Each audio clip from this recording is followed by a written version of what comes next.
Chris Tupper here. I'm joined by Chief Richard Tupper of the Ellsworth Fire Department. And Chief, how many people do you have on duty at any one time? Typically we have 3 personnel on duty 24/7, 365. During the weekdays, that's augmented with a training coordinator, firefighter engineer. He works from 7 to 5. I also have my deputy chief that works with me on weekdays 7 to 5. And then our administrative assistant, who is definitely well worth everything we give her because she keeps the ball running here. Sure.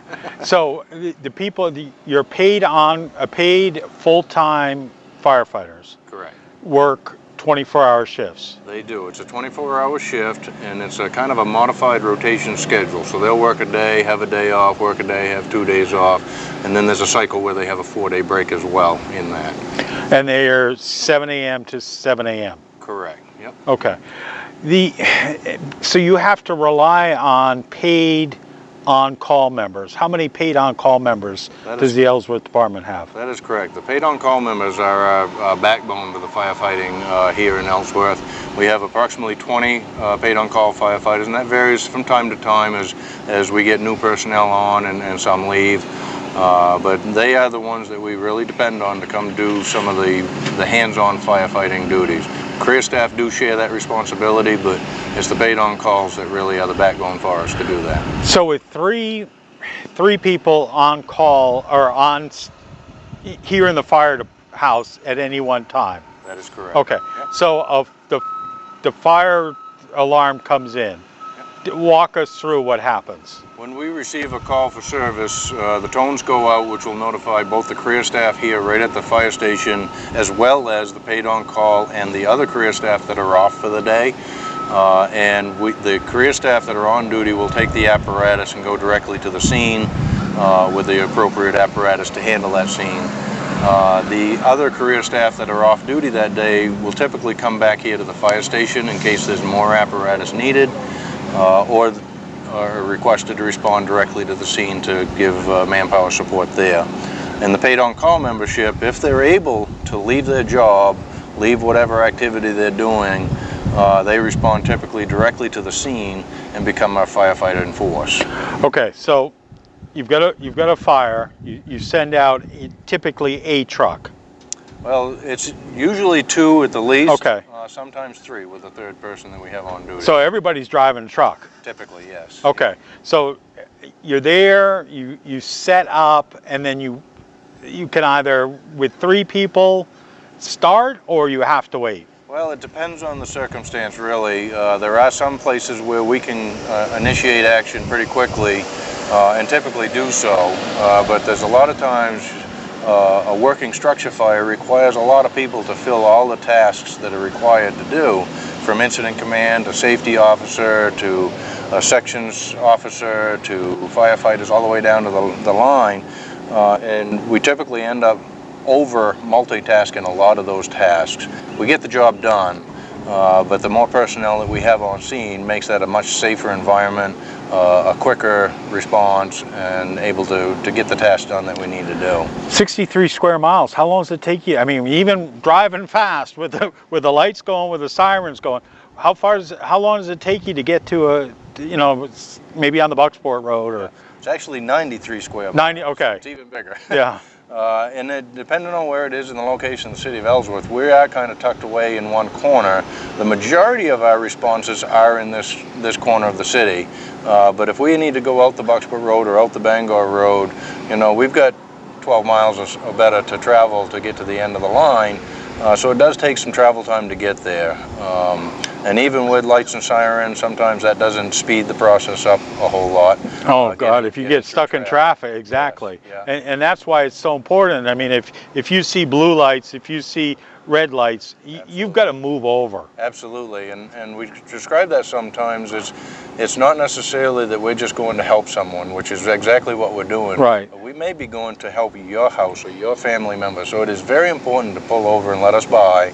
We're asking permission to kind of get along a little bit quicker, and we really appreciate it when that's granted to us. And it's not like you you know, your people are driving around with lights going for just because they want to get to the someplace quicker. I mean, or it's an emergency. That is correct, and it's actually against the law to drive around with lights and siren on for no significant reason. Right. And, but it's for a purpose. We need to get there in a hurry. There's an emergency in process.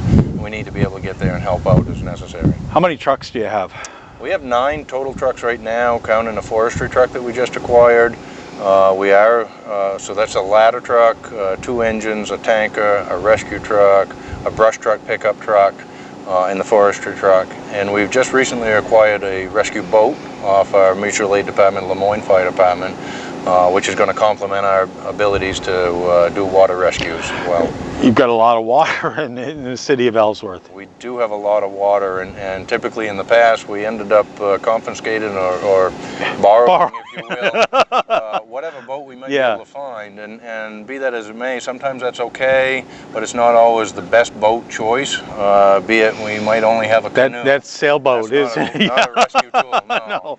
So this boat's going to be a tremendous asset to us. It's designed for water rescue. It's got the pontoon side, so it's the soft sides if we have to pull somebody in. Yeah. We're going to have it right at the ready so we can latch onto it with the pickup and get to where we need to go. Brush fires are a big problem this time of year. They can be. They certainly can be. We've fortunately, knock on wood a little bit, but we've had a fairly quiet spring season. Yeah. And I attribute that to common sense with the citizens. They're doing a good job at adhering to our rules and regulations with burning permits.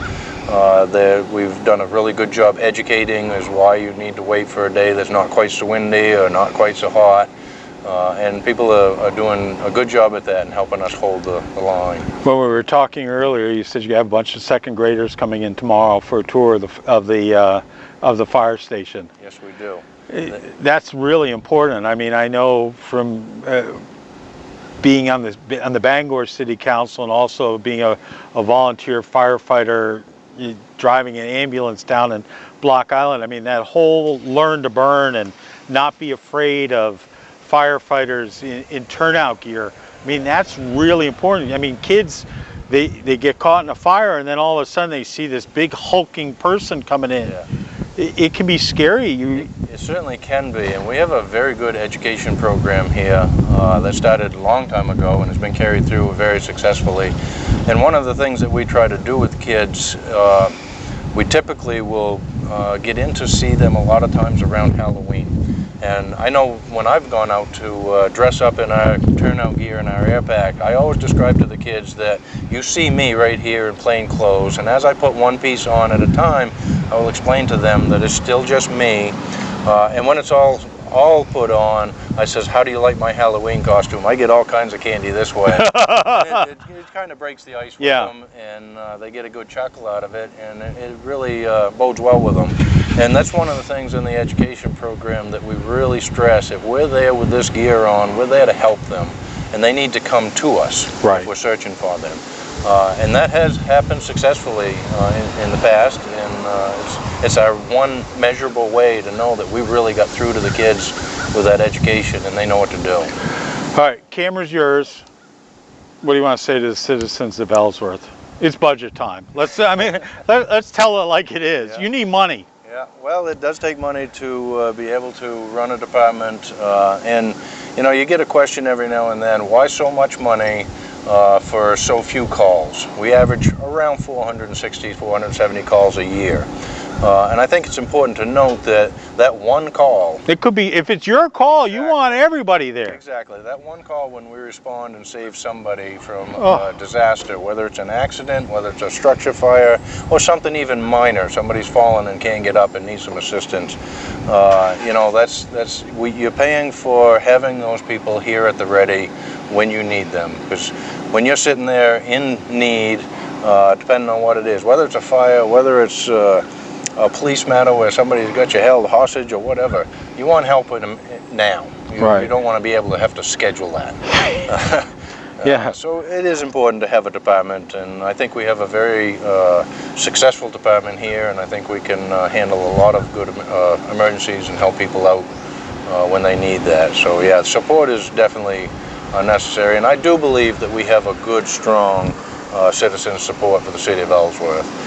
We get a lot of citizens that come in and visit us frequently, and I encourage that. Come on in and ask questions, understand what it is, the process that we go through, and the difficulties that we have. You know, I describe it sometimes that we're competing with life and losing, and by that I mean, when I made the comment of paid on-call members, if they can leave work, well, some people have 2 or 3 jobs just to make ends meet, and it's difficult to be able to leave work because they're losing pay, or their employer cannot let them go because they're just understaffed as well. So having a paid on-call firefighter be able to leave work for hopefully a brief moment to come help us out, we try to get them out of here and back to work as quick as possible, because we understand from the employer's perspective that's very difficult. Right. But being able to get them, you know, again, there's a tremendous amount of training involved to be a firefighter, and to have everybody qualified to commensurate with all the duties, you know, it's an ongoing thing. We train every Monday night, and throw in a bunch of weekend days as well, trying to get everybody trained properly to do the job. That's a lot to ask of anybody. Oh, it's changed dramatically as to, you know, the training required. I mean, when I worked in Block Island.